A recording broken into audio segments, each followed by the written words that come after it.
Stress ka ba? Time to take a break. Experience the white sand beaches of Daan Bantayan in the northern tip sa Cebu. Hop in og bus or by car. Ang biyahe mukabat lang og labaw sa 3 ka oras. Gipasigarbo sa mga Kandayanon sa ilang clear crystal waters nga dagat. Sa pananaw pa lang, mawala na imong stress. We are also promoting our mainland tourism. No? As you can see, nag-anam nagkadaghan and kanindot ang atong mga resorts. We have the Candaya Resort. We have, of course, Golden Sands, which is a 19-hectare also a resort. You can go kayaking, you can go biking along the beach line.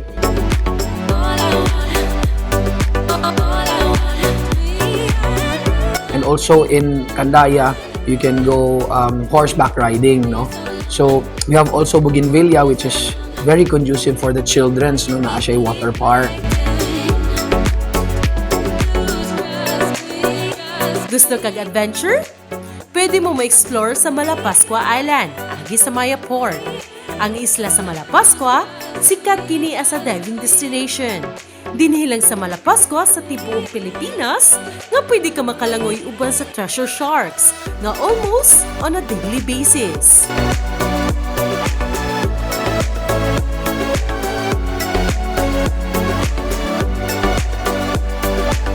Kung mag-iskot tag pagkaon, tupad sa munisipyo na food park.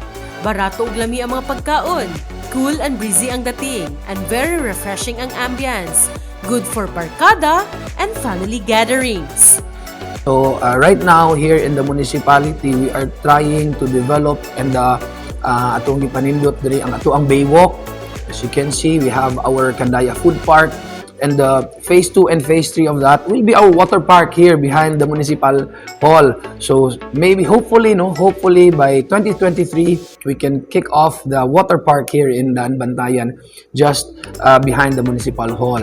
So hopefully you could visit us here in Daan Bantayan and enjoy the sunset of the north here in the northernmost tip of Cebu, Daan Bantayan, Shine Daan Bantayan.